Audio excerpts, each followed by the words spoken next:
It is 2 p.m. in New York, 7 in London, and 4 on a Monday afternoon here in Seoul. I'm Moon Gun-young. You're watching ARIRANG, Korea's only global network. Doctors of the Korean Medical Association are on a one-day strike this Monday. This is the response to a government plan to enact reforms in the medical sector. Now, in turn, the government has vowed to come down on the walkout with a heavy hand. ARIRANG News' Kwon So-ah has our top story. A one-day strike led by the Korean Medical Association began earlier this Monday morning. Doctors won't be providing medical services, and many hospitals across the nation will be closed. However, the health ministry's first estimates say that 29% of doctors in the nation are participating in today's walkout, which appears to be low considering the 77% of doctors who voted in favor of the strike and the Korean Intern Resident Association's earlier announcement of its participation. President Park Geun-hye has expressed her regret about the walkout and reiterated the government's vow to take legal measures against striking doctors, including a business suspension. The walkout coming in the middle of the negotiation process between the government and the medical association is unacceptable. It's clearly an illegal action that puts public health at risk. It's regrettable that we had to make the extreme decision of closing hospitals and not treating patients. I'm resentful toward the government. The KMA strike was called in protest of a government plan to introduce a telemedicine system that would allow for patients in remote areas to be diagnosed via webcam, smartphone, or even email. KMA doctors say it will impair the quality of medical services. The Medical Association is also up in arms over a government move to run for-profit subsidiaries. While the government says it will improve the nation's medical industry, the KMA says it will only lead to a hike in medical bills. Doctors are concerned the reforms could eventually lead to privatization of the medical sector. Following Monday's walkout, the strike will transition to a work-to-rule action starting Tuesday and running through March 23rd, meaning doctors won't work more than 40 hours a week and will treat patients for no longer than 15 minutes. A full 6-day strike is then planned to begin on the 24th, which, unlike today's action, could also include the closing of emergency rooms and intensive care centers. The medical strike stands to be the largest in 14 years, and with negotiations between both sides at a stalemate, some fear it will continue for the long term. Kwon So-ah, ARIRANG News.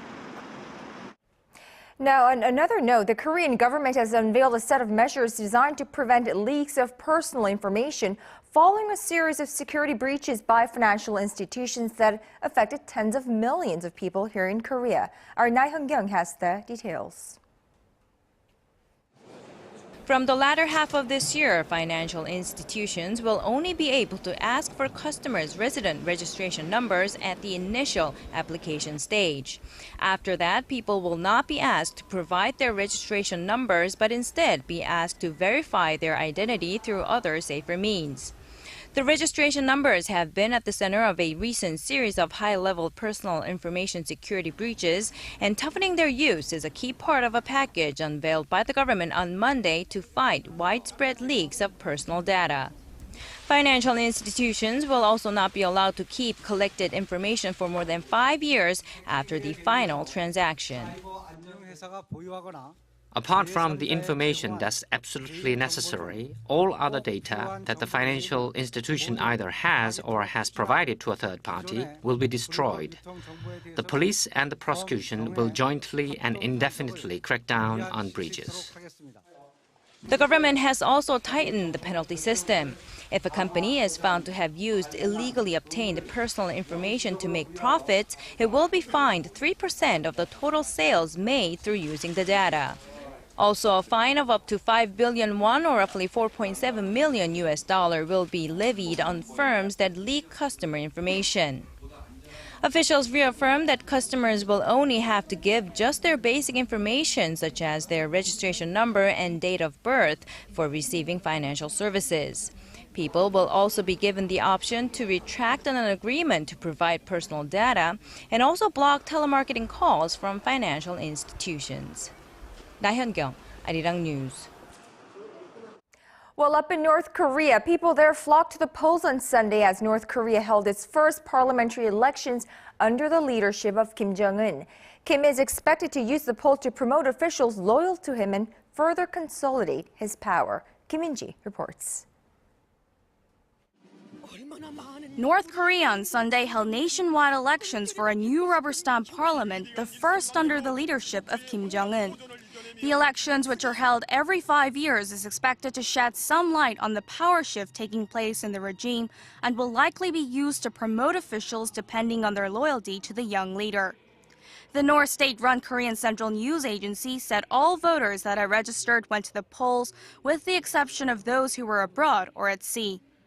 The Supreme People's Assembly fields one candidate for each of the 687 constituencies, with the voters only required to cast yes or no ballots. The results are expected to be announced later Monday. Kim himself was registered as a candidate in the constituency of Mount Baekdu, a mountain on the Korean peninsula, which Pyongyang describes as a birthplace of Kim and his late father. The Korean Central News Agency said Kim voted at the Kim Il-sung University of Politics, along with top officials including Choi Ryong-hae, director of the General Political Bureau of the Korean People's Army. It also said Kim was accompanied by his younger sister, Kim Yo-jung.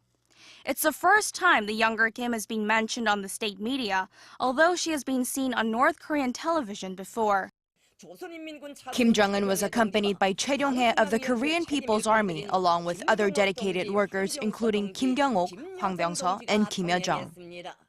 Kim Yo-jung was listed along with senior officials of the Central Committee of the ruling Workers' Party. Hwang Byung-seo is a vice department director of the Workers' Party, which means that Kim Yo-jung could hold a similar position because her name followed Hwang. North Korea experts say she will likely take on the role of her aunt, Kim Kyung-hee. Kim In-ji, ARIRANG News.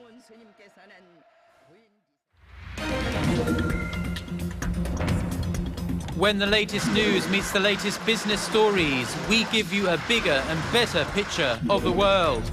Business Today with Moon Gon-young.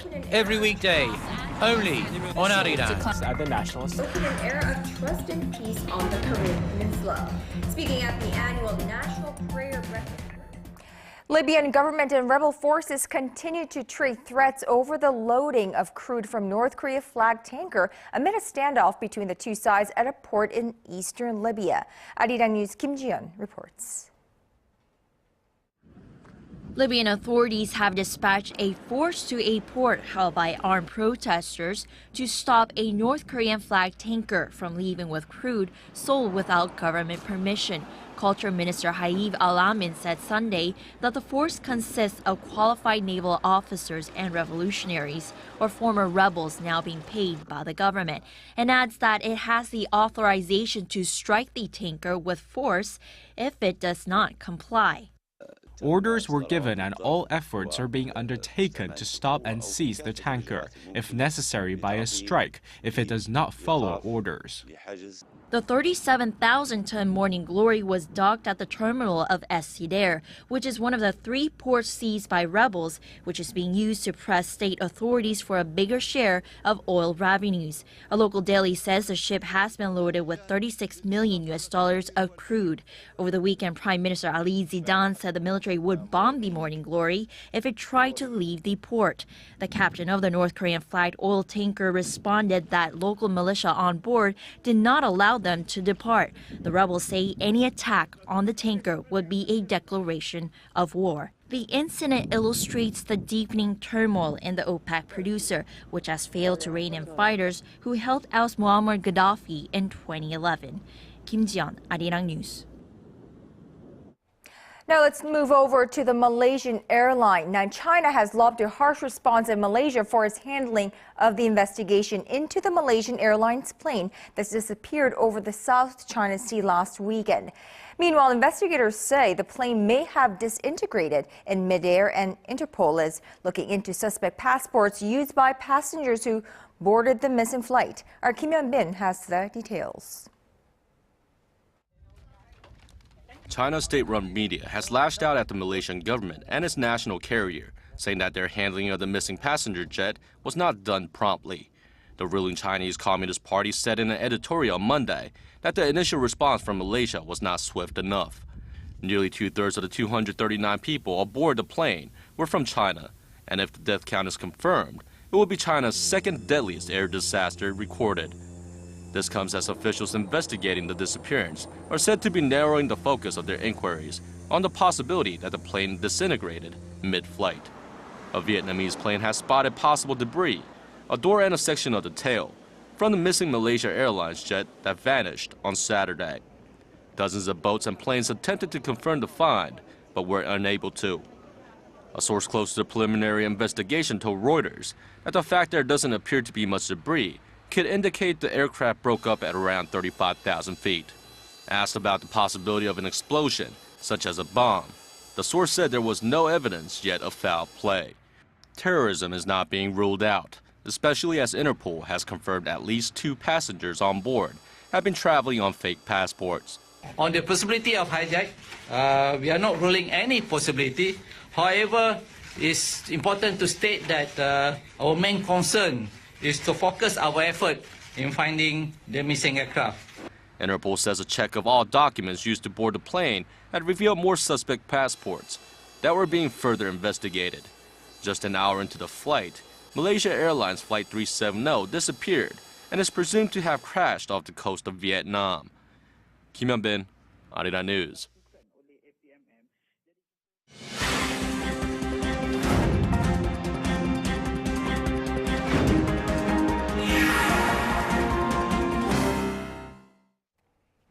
The Korean government says it will beef up the country's information infrastructure this year to fuel growth and boost competitiveness. Well, it is already doing very well, and our Kim Jungju explains.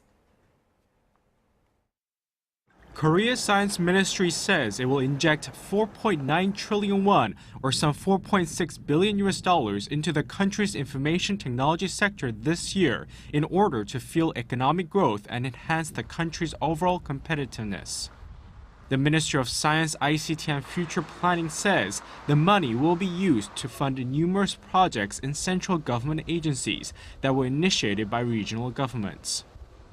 $1 billion will be used to strengthen IT research, while another billion will be used to upgrade the nation's information and communications technology infrastructure. Key projects to receive large amounts of funding include the country's digital infrastructure and initiatives to increase the country's presence in cloud computing, mobile services, and next-generation mobile wireless technology. The Trade Ministry says ICT exports have increased 8.4% this year from last to $12.8 billion, fueled by an increase in exports of mobile phones and semiconductors. That gave Korea an ICT trade surplus of $6.6 billion in February, which is a 1.6% increase from the same month last year. Global technology research group Gartner says the world's ICT market will grow 3.6% this year, fueled by a recovery in the smartphone and semiconductor markets. Kim Jungju, ARIRANG News.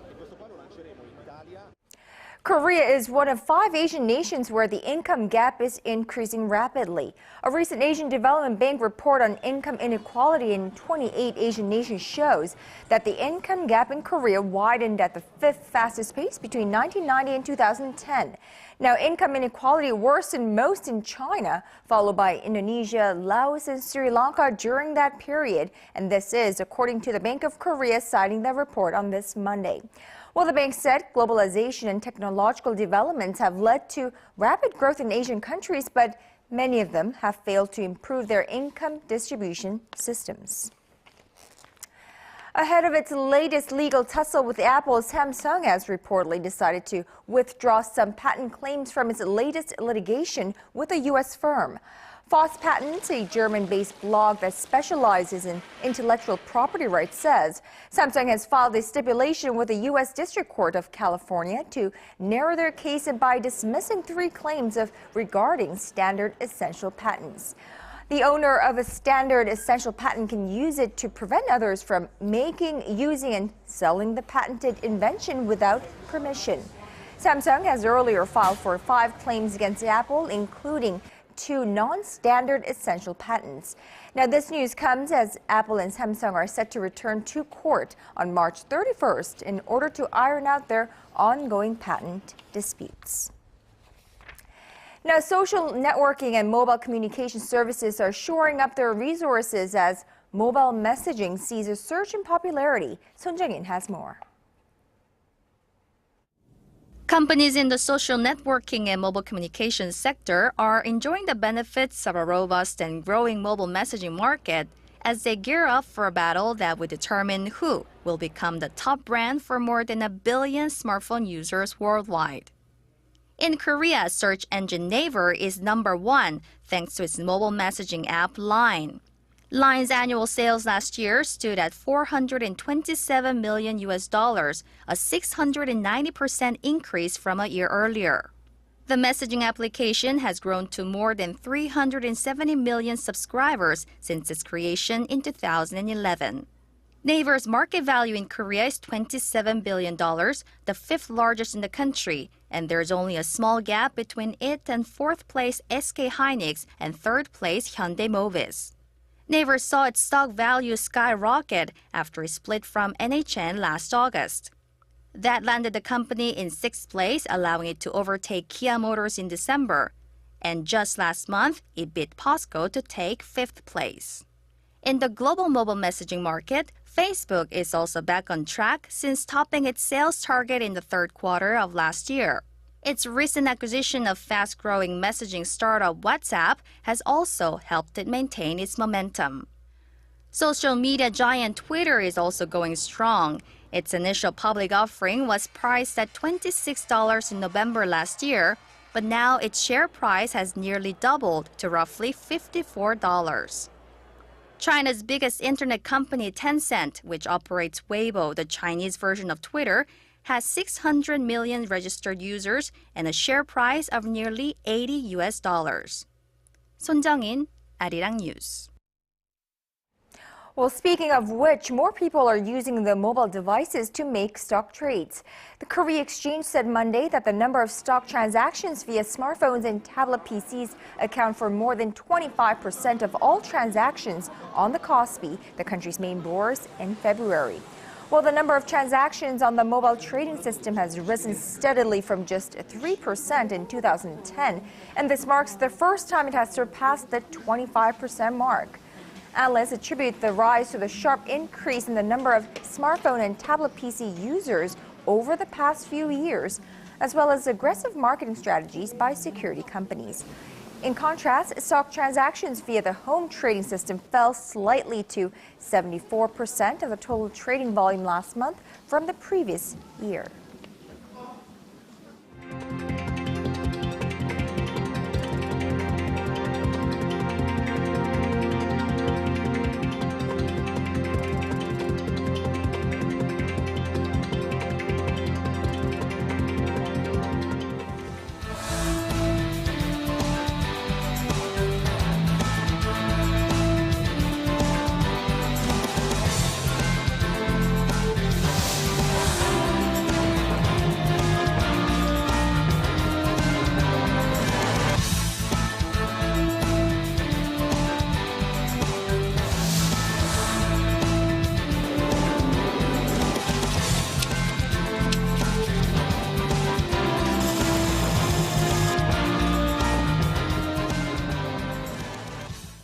The country's largest group of doctors has gone ahead with a scheduled one-day strike this Monday to protest the government's plan to introduce telemedicine and for-profit subsidiaries of hospitals.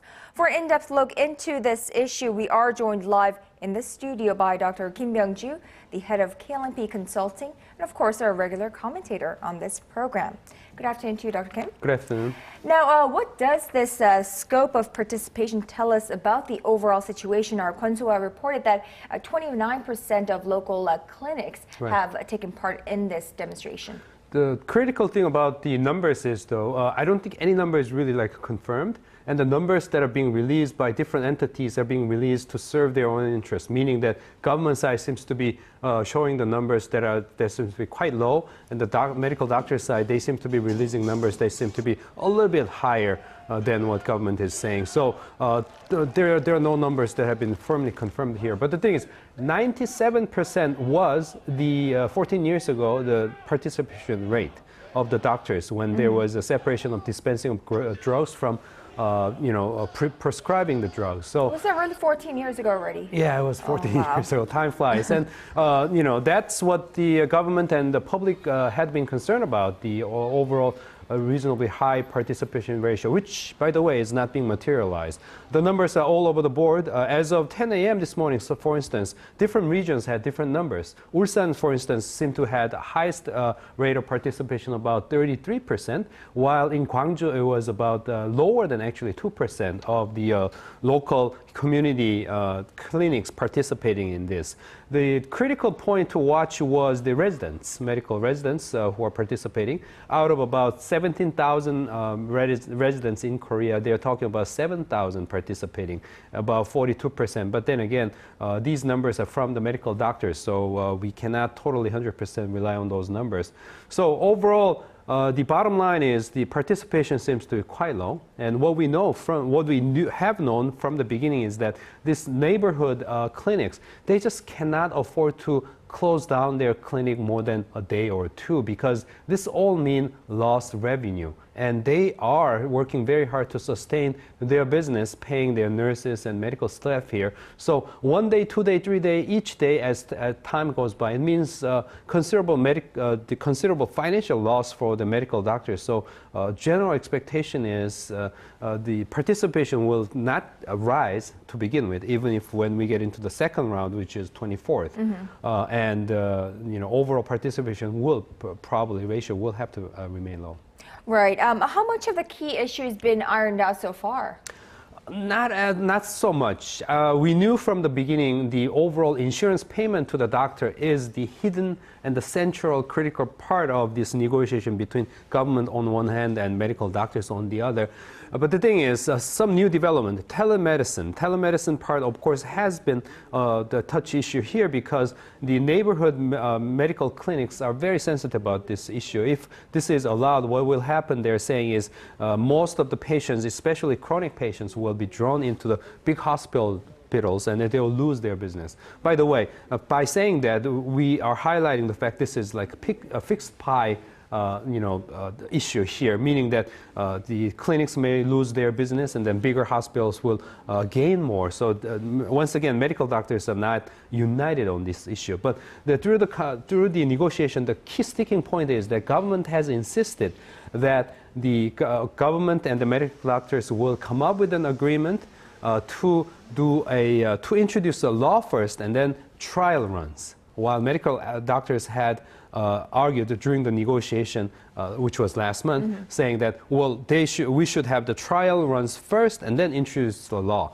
That was the breaking point. They could not agree on that one. That's why medical doctors decided to go ahead with this overall strike. There's a third issue that you may remember, that is allowing subsidiary businesses being created by these big hospitals. Right, for profit. Right, exactly. Quite interestingly, that's not being talked about as much here, even though potentially speaking, when the critics of the government proposal are saying that actually when these big hospitals are allowed to open their businesses, they can actually divert the profits that have been made through the medical services to run their own non-medical businesses, which could actually compromise the quality of medical service. That's not being talked about. So it's insurance payment as a hidden central agenda, while telemedicine is like a big time, very controversial subject. Well, the public obviously is not very happy about this.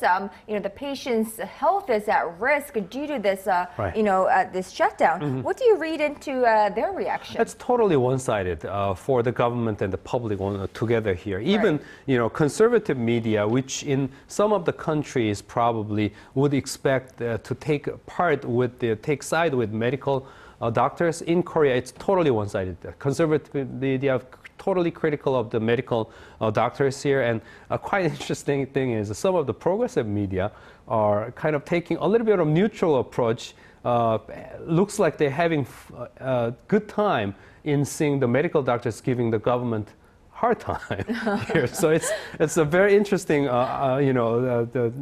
phenomena that's going on in Korean media, though. Well, the government, it's got to have a strategy going forward. Indeed, but the thing is, the critics of the government, which is, by the way, a very small minority here, because the public and government is very much united, these critics have been saying that government has been showing too much of hubris here, too much hard line, no room for negotiation. They have angered the medical doctors. When we need more of smoother negotiation and compromise between the two divided sides, government has been too one-sided. We know the reason. The public is totally on the side of government for keeping the medical costs low and all that kind of stuff. So that has been the key reason a lot of critics are saying at this point. So let's give it more time. Next round is 24th, the second strike. Whether it will be materialized or not, it will all depend on maybe perhaps government coming up with a little bit more of a flexible approach and the medical doctors changing their mind, considering the overall public opinion. Right. Hopefully, we will not see the second round, which is supposed to be a 6-day run of a walkout happen, and that we will see an end to this as of today. All right, Dr. Kim Jungju, thank you so much for today. We'll talk to you tomorrow. Okay. And on that note, we have to bring you to the end of this newscast. Thank you for watching. I'll see you back here in less than 2 hours' time on Early Edition at 6.